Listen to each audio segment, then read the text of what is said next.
یرمیہ 11واں باب۔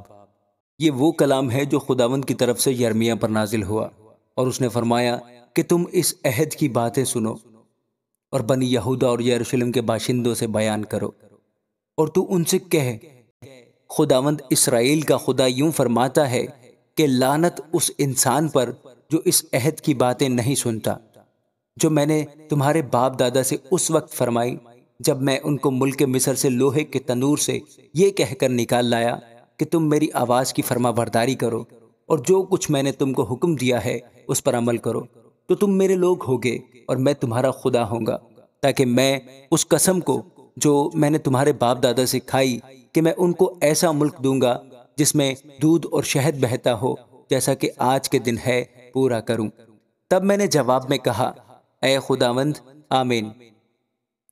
پھر خداوند نے مجھے فرمایا کہ یہودا کے شہروں میں اور یروشلم کے کوچوں میں ان سب باتوں کی منادی کر اور کہہ کہ اس عہد کی باتیں سنو اور ان پر عمل کرو، کیونکہ میں تمہارے باپ دادا کو جس دن سے ملک مصر سے نکال لایا آج تک تاکید کرتا اور بر وقت جتاتا اور کہتا رہا کہ میری سنو، پر انہوں نے کان نہ لگایا اور شنوا نہ ہوئے، بلکہ ہر ایک نے اپنے برے دل کی سختی کی پیروی کی۔ اس لیے میں نے اس عہد کی سب باتیں جن پر عمل کرنے کا ان کو حکم دیا تھا اور انہوں نے نہ کیا، ان پر پوری کی۔ تب خداوند نے مجھے فرمایا کہ یہودا کے لوگوں اور یروشلم کے باشندوں میں سازش پائی جاتی ہے، وہ اپنے باپ دادا کی بد کرداری کی طرف جنہوں نے میری باتیں سننے سے انکار کیا پھر گئے اور غیر معبودوں کے پیرو ہو کر ان کی عبادت کی۔ اسرائیل کے گھرانے اور یہودا کے گھرانے نے اس عہد کو جو میں نے ان کے باپ دادا سے کیا تھا توڑ دیا۔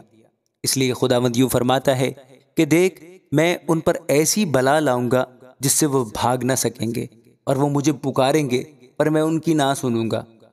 تب یہودا کے شہر اور یروشلم کے باشندے جائیں گے اور ان معبودوں کو جن کے آگے وہ بخور جلاتے ہیں پکاریں گے، پر وہ مصیبت کے وقت ان کو ہرگز نہ بچائیں گے، کیونکہ اے یہودا، جتنے تیرے شہر ہیں اتنے ہی تیرے معبود ہیں، اور جتنے یروشلم کے کوچے ہیں اتنے ہی تم نے اس رسوائی کے باعث کے لیے مذبح بنائے، یعنی بال کے لیے بخور جلانے کی قربان گاہیں۔ پس تو ان لوگوں کے لیے دعا نہ کر اور نہ ان کے واسطے اپنی آواز بلند کر اور نہ منت کر، کیونکہ جب یہ اپنی مصیبت میں مجھے پکاریں گے میں ان کی نہ سنوں گا۔ میرے گھر میں میری محبوبہ کو کیا کام، جبکہ وہ بکثرت شرارت کر چکی؟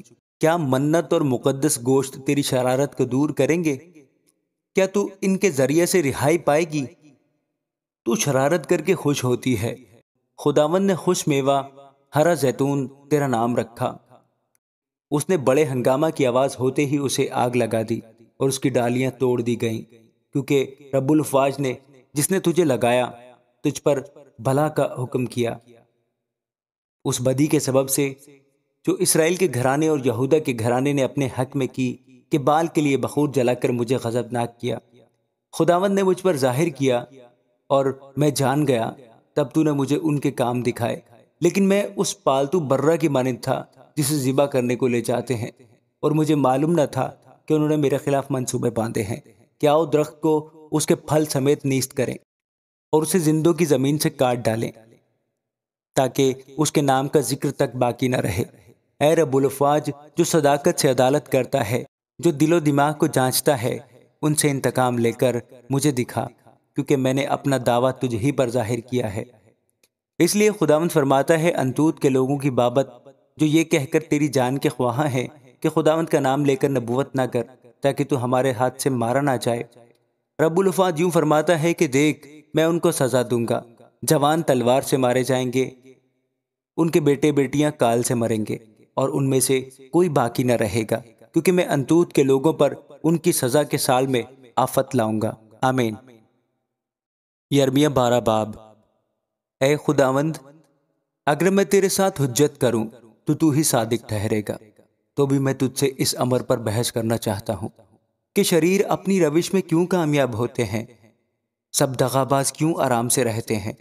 تو نے ان کو لگایا اور انہوں نے جڑ پکڑ لی، وہ بڑھ گئے بلکہ برومند ہوئے۔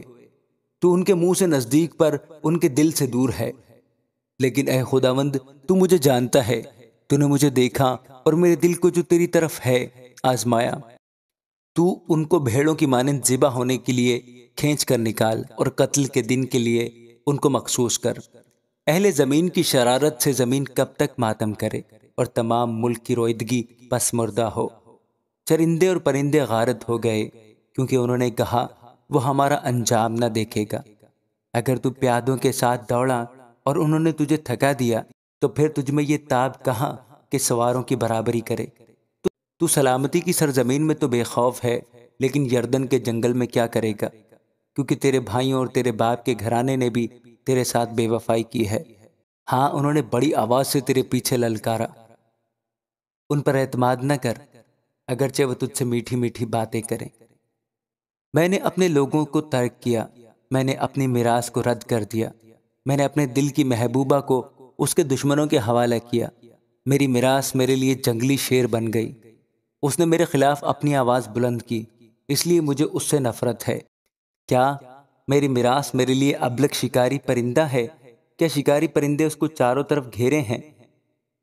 آؤ سب دشتی درندوں کو جمع کرو، ان کو لاؤ کہ وہ کھا جائیں۔ بہت سے چرواہوں نے میرے پاکستان کو خراب کیا، انہوں نے میرے بکرا کو پامال کیا، میرے دل پسند بکرا کو اجاڑ کر بیابان بنا دیا، انہوں نے اسے ویران کیا، وہ ویران ہو کر مجھ سے فریادی ہے۔ ساری زمین ویران ہو گئی تو بھی کوئی اسے خاطر میں نہیں لاتا۔ بیابان کے سب پہاڑوں پر غارت گر آ گئے ہیں، کیونکہ خداوند کی تلوار ملک کے ایک سرے سے دوسرے سرے تک نگل جاتی ہے اور کسی بشر کو سلامتی نہیں۔ انہوں نے گیہوں کو بویا پر کانٹے جمع کیے، انہوں نے مشقت کھینچی پر فائدہ نہ اٹھایا۔ خداوند کے قہر شدید کے سبب سے اپنے انجام سے شرمندہ ہو۔ میرے سب شریر پڑوسیوں کے خلاف خداوند یوں فرماتا ہے کہ دیکھ، جنہوں نے اس میراث کو چھوا جس کا میں نے اپنی قوم اسرائیل کو وارث کیا، میں ان کو ان کی سرزمین سے اکھاڑ ڈالوں گا اور یہودا کے گھرانے کو ان کے درمیان سے نکال پھینکوں گا۔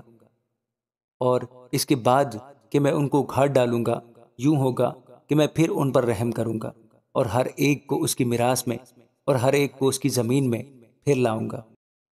اور یوں ہوگا کہ اگر وہ دل لگا کر میرے لوگوں کے طریقے سیکھیں گے کہ میرے نام کی قسم کھائیں کہ خداوند زندہ ہے، جیسا کہ انہوں نے میرے لوگوں کو سکھایا کہ بال کی قسم کھائیں، تو وہ میرے لوگوں میں شامل ہو کر قائم ہو جائیں گے۔ لیکن اگر وہ شنوا نہ ہوں گے تو میں اس قوم کو یک لخت اکھاڑ ڈالوں گا اور نیست و نابود کر دوں گا۔ خداوند فرماتا ہے، آمین۔